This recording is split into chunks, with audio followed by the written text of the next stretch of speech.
Welcome to literary and jury charge practice. Let's start out with some literary, and this is called Driving into the Future.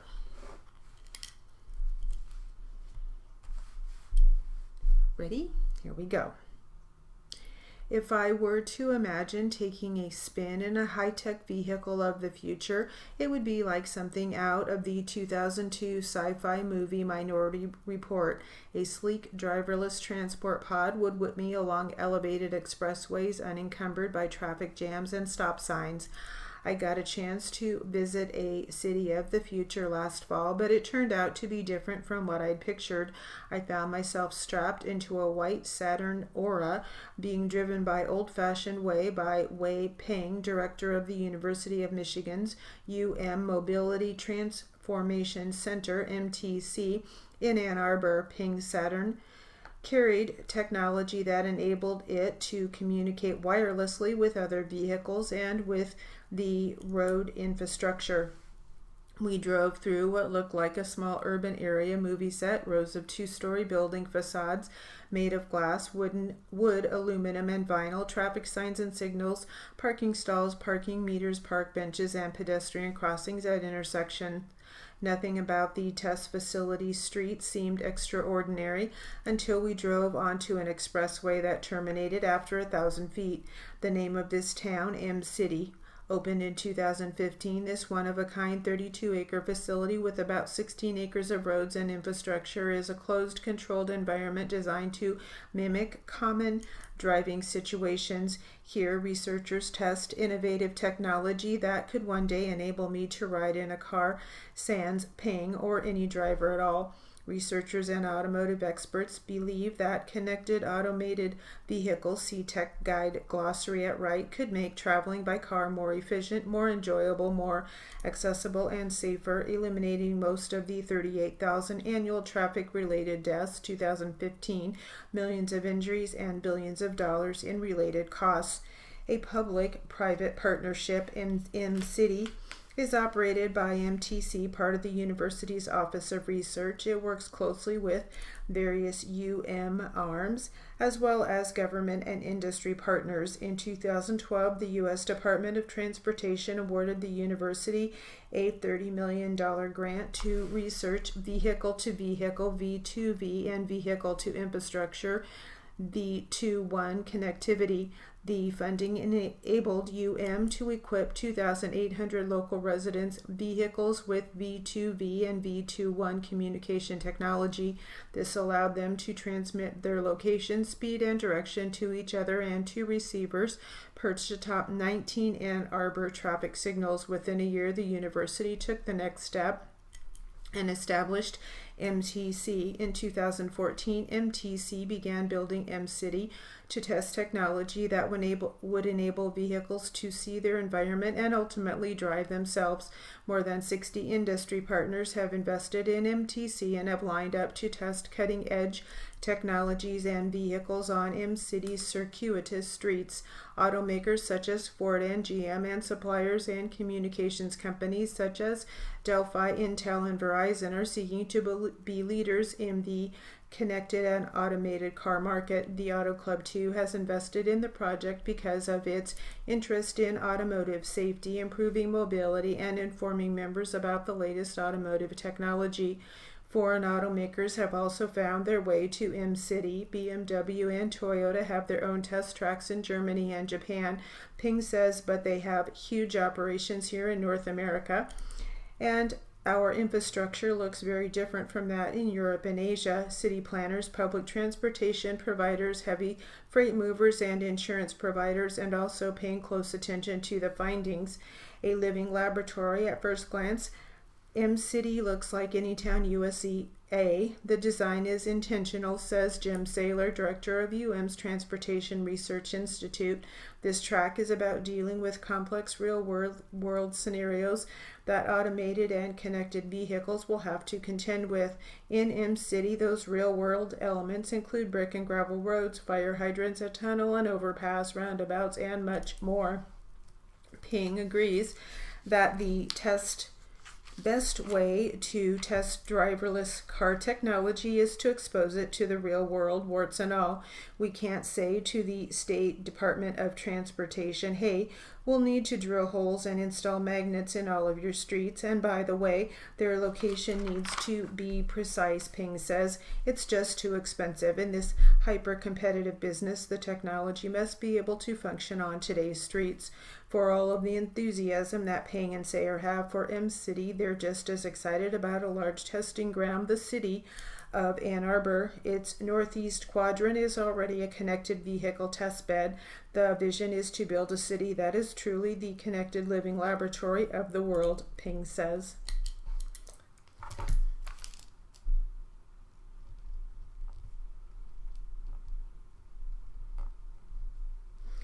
All right, there is actually more to that article, so we will get back to that. But for now, let's try some jury charge.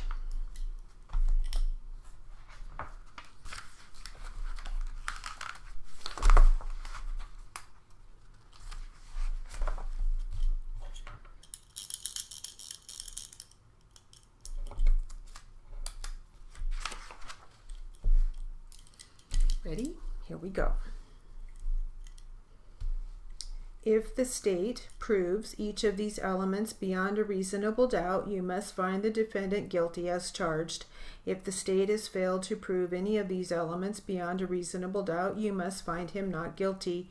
The 16th count accuses Joshua Commissar of arson in the first degree and charges that at the town of Cheshire on or about the 23rd day of July 2007 between 3 a.m. and 10 a.m.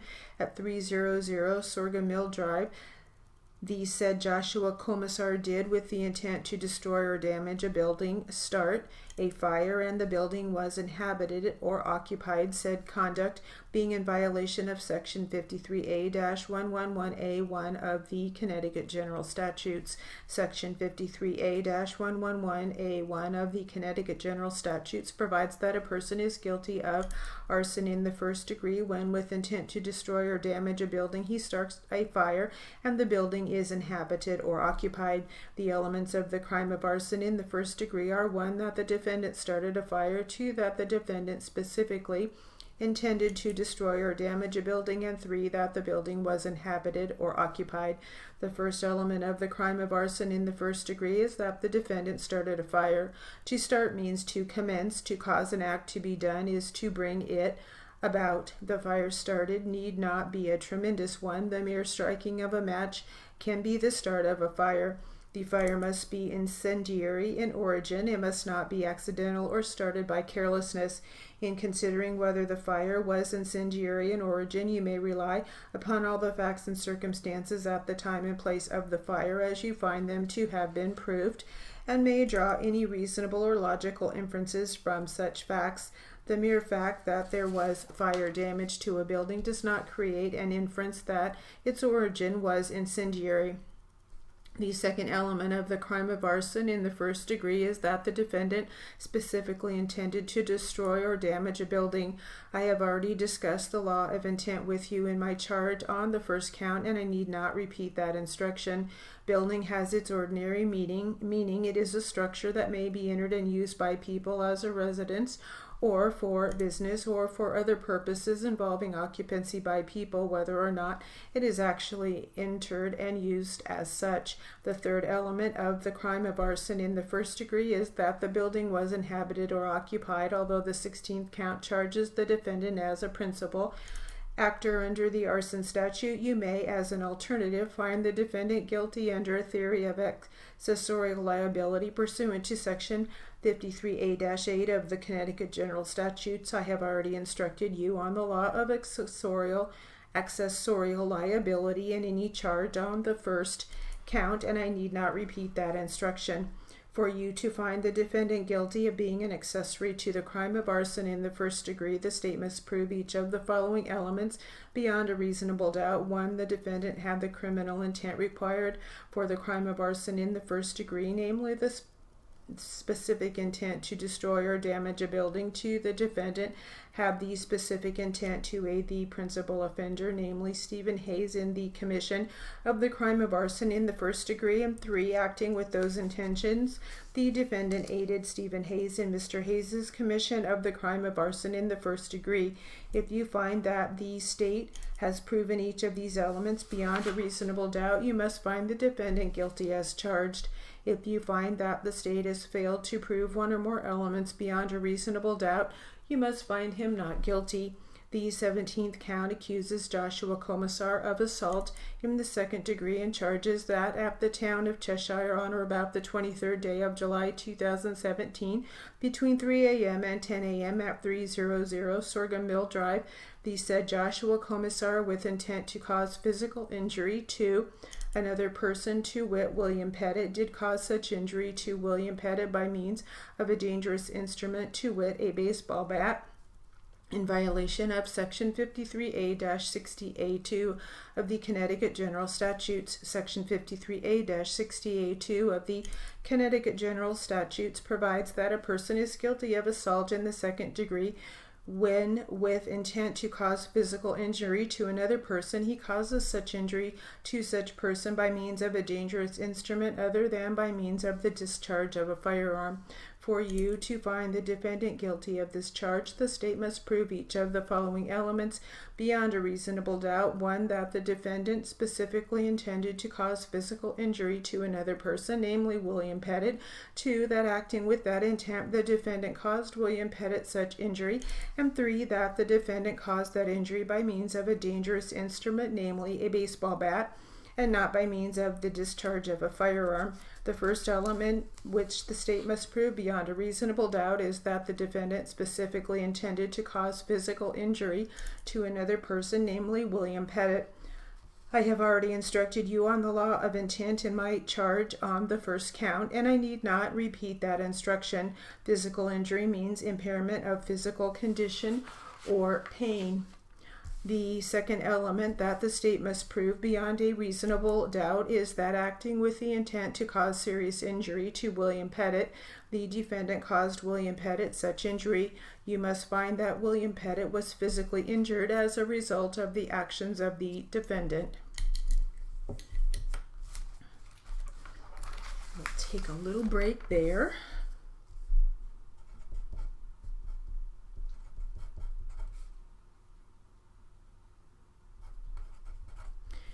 Try some literary material.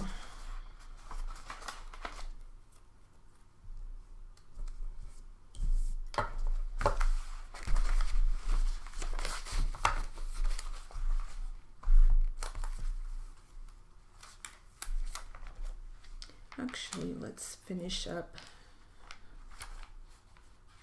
what we had started earlier. Driving into the future.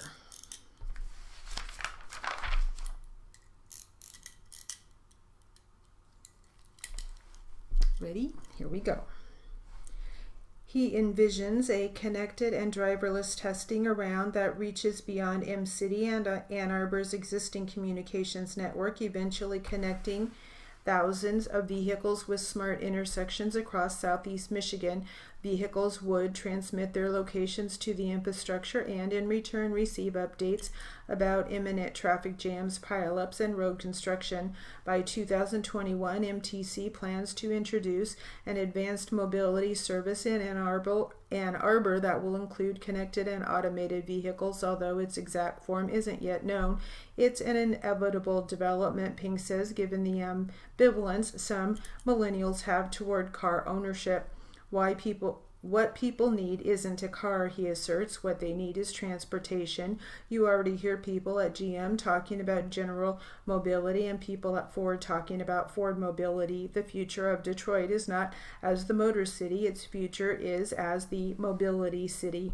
Almost there. How soon mobility will replace motor in the GM and Ford lexicons is debatable, but Ping says we're closer than most people realize. Although autonomous cars are currently limited by such considerations as nighttime driving, snow, and high speeds, Ping believes the technology is nearly ready. In fact, with recent announcements of driverless valet parking from BMW and Tesla, Ping says we've already reached level 3 autonomy, see automation-o-meter, and for many developers, level 4 is just over the horizon. For example, Tesla recently began installing the hardware needed for full self-driving capability in its cars and predicted that in 2 years all Tesla models will be capable of full level 5 autonomy, driving themselves without human input. These developments raise lots of questions, such as how can autonomous vehicle developers make passengers comfortable with this new technology? Will future drivers need to pass vision tests or meet age requirements? And who is liable if accidents occur in self-driving cars? Such questions have yet to be answered, but a 32-acre test lab in Ann Arbor, the conversion is already underway.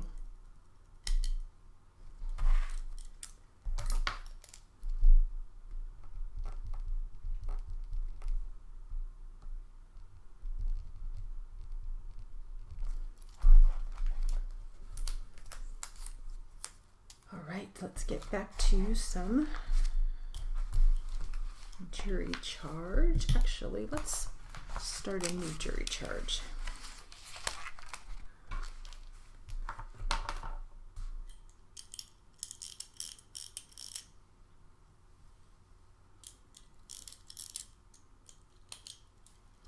Ready? Here we go. Members of the jury, now that you have been sworn to try this case according to the law and to the evidence, I am giving you these preliminary jury instructions to assist you as we proceed. You each have a copy of these preliminary instructions to consult as you choose throughout the trial. Because these preliminary instructions are based on what the court anticipates the trial evidence will be, it may be necessary for me to update them at the end of the case based on what evidence is actually received. When I give the matter to you for your deliberations at the end of the case, I will give you the final jury instructions which supersede these preliminary instructions if they differ in any respect. After you have heard all of the witnesses' testimony and the parties' closing arguments, it will be your duty to deliberate, which means to weigh and to evaluate all of the evidence calmly and dispassionately, and in that process to decide what the facts are. To the facts as you find them, you must apply the law as I give it to you, whether you agree with the law or not, which is just as you promised to do in the oath that you just took. In the meantime, you must keep an open mind regarding the issues you will be asked to decide. As you deliberate at the end of the case, you must not be influenced by any personal likes or dislikes, opinions, prejudices, or sympathy, and you must ultimately decide the case solely on the evidence received during the trial and on these instructions. You must follow all of the court's instructions throughout the trial and are not to single out some and ignore others. They all are equally important. Please do not read into any of the court's instructions or into anything I say or do during the trial any suggestion that I have any opinion as to what verdicts you should return at the end of the case. Those decisions are entirely up to you. Because you must base your verdicts only on the evidence and on the court's instructions, it is essential that you not be exposed to any information about the case or to the issues it involves, except here during open court proceedings in the presence of the parties, except for discussing the case with your fellow jurors. During your deliberations at the end of the case, do not communicate with anyone in any way, and do not let anyone else communicate with you in any way about the case or anything to do with it. This includes discussing the case in person, in writing, by phone, or electronic means, via email, text messaging, social media, or any internet chat room, blog, website, or other feature.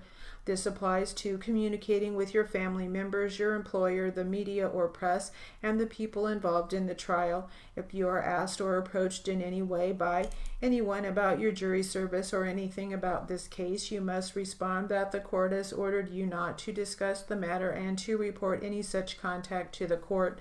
Do not read, watch, listen, or respond to any news, media, or other accounts or commentary about the case or anything to do with it.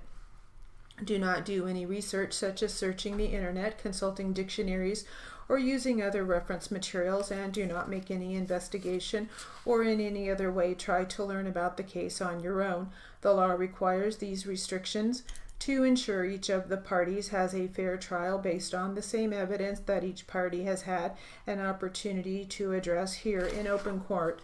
A juror who violates these restrictions jeopardizes the fairness of these proceedings, and a mistrial could result that would require the entire trial process to start over. If any juror is exposed to any outside information, please notify me or the courtroom deputy immediately. In any event, at the beginning of each day's proceedings, I will ask you if you have been exposed to anything about the case since court last recessed.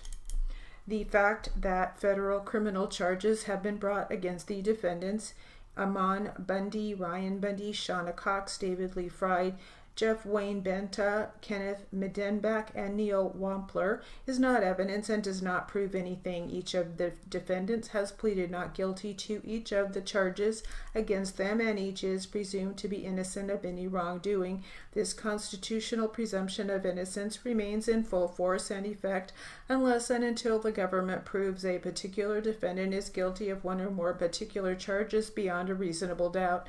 The sole burden of proof in this case, therefore, is on the government, which has the burden to prove every element of each of the charges against each of the defendant beyond a reasonable doubt. Proof beyond a reasonable doubt is proof that leaves you firmly convinced that a particular defendant is guilty of a particular charge. All right, we'll stop there. That will conclude our literary and jury charge practice.